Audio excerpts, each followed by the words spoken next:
E aí, beleza? Para quem ainda não me conhece, meu nome é Regina Vilela. Eu sou candidata a deputada federal pelo PSL aqui do Ceará. Meu número é 1731. Mas antes de qualquer coisa, eu sempre fui jornalista e eu tive a oportunidade de fazer uma entrevista com o general Mourão quando ele esteve aqui em Fortaleza. Assiste aí. Bom, eu tenho aqui ao meu lado o candidato a vice-presidente na chapa de Jair Bolsonaro.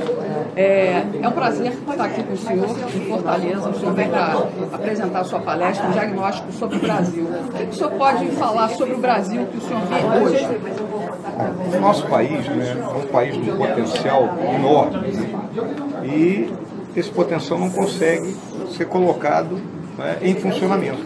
E por que ele não consegue? Por uma crise política, uma crise econômica, uma crise de valores, uma crise psicossocial que nós estamos vivendo e ao longo dos últimos 20 anos, podemos colocar isso. É um processo. Isso não nasceu da noite para o dia, foi um processo de destruição na economia, muito mal conduzida, um processo de inversão de valores. Eu costumo dizer que o Brasil não pode ser pautado por Ipanema. Aquilo que é a cultura de Ipanema não é a cultura da selva amazônica, não é a cultura do Pampa Gaúcho, não é a cultura do Centro-Oeste. Então, o Brasil é um país diversificado e que não pode ter uma pauta única. E às vezes, quando a gente vê determinadas discussões hoje com essa questão de gênero, questão de homofobia, é uma questão relevante, mas ela é menor quando a gente tem 12 milhões de desempregados, quando a gente tem gente caindo na rua, quando a gente tem gente sendo assassinada. Então nós temos que atacar outros problemas antes desses. O senhor dedicou 49 anos da sua vida ao Brasil através do Exército. Agora o senhor foi convocado para ser vice-presidente do Bolsonaro. Não estava na hora do senhor descansar, não? Como é que é? No Nordeste quem descansa é mulher grávida, né?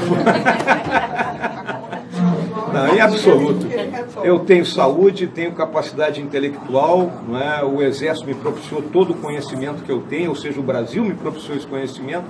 Então eu acho que seria muita covardia de minha parte ficar no posto 6 jogando dupla de vôlei e vendo o mundo se acabar. Então estou fazendo a minha parte. Um dos carros-chefes do Bolsonaro é o desarmamento, o fim do Estatuto do Desarmamento.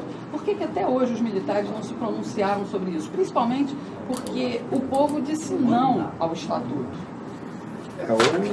O Exército, vamos falando sempre pelo Exército, o Exército tem procurado manter uma postura de respeito à estrutura hierárquica que nos cerca.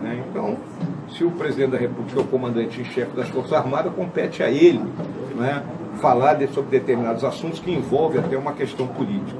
Essa questão do Estatuto do Desarmamento, ela serviu apenas para deixar a população mais acuada do que nunca. Pois é, general, acontece que os militares venceram na área político-administrativa, mas perderam na área cultural e de imprensa. Como é que o senhor vê essa guerra cultural que a gente enfrenta hoje? A realidade é que nós somos massacrados por parcela, vamos dizer assim, da grande imprensa, que ela olha parcialmente a questão. Aí o cara pergunta, houve tortura? Houve tortura. Ninguém desconhece que houve tortura. Foi dos dois lados. Dos dois lados. Então era uma guerra, e na guerra a primeira vítima normalmente é a verdade.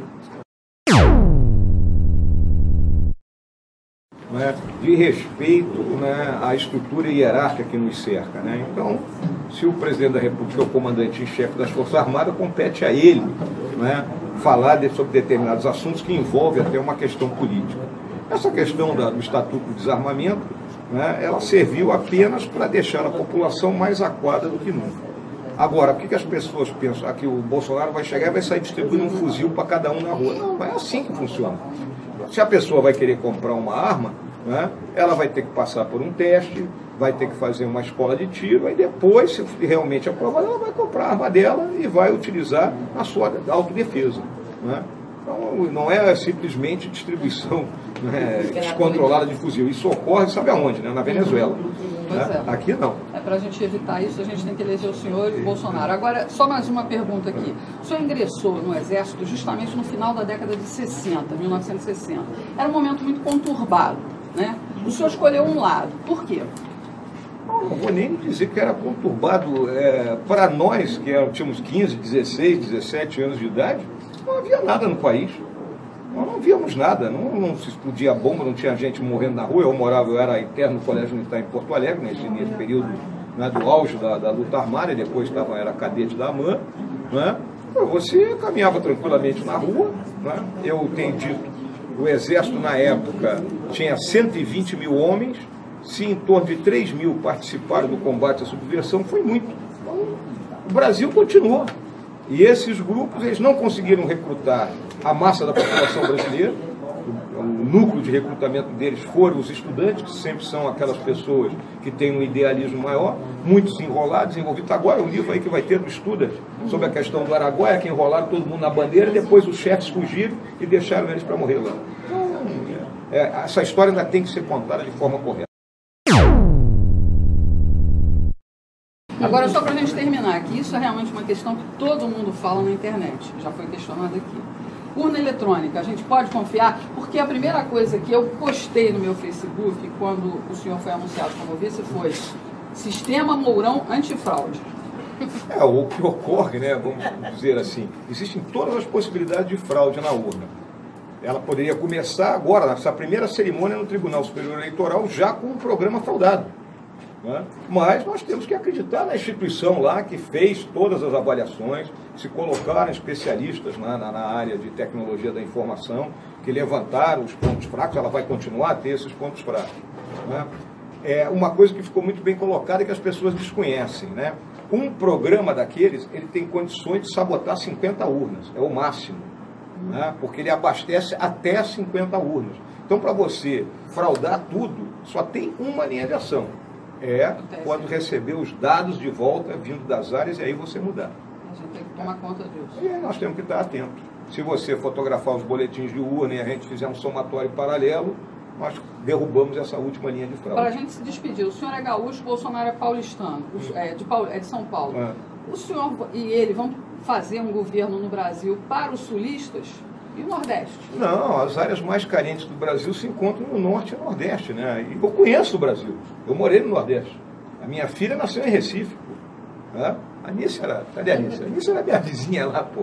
Conhece a Renata, recém-nascida. Né? Então a gente conhece a problemática do país. O Nordeste, ele não pode ficar eternamente dependente, né, dessa questão do assistencialismo. Né? Então, nós temos o problema da água, o Exército tem trabalhado incansavelmente nessa questão, nós temos a questão da ferrovia transnordestina, nós temos a questão da transposição de São Francisco, que tem que ser terminada, não era grande obra, tinha que estar pronta em 2007, aí até agora ainda tem gente sabotando o negócio aí. Seja bem-vindo ao Ceará, viu? Nada, muito obrigado. Um abraço. Um abraço.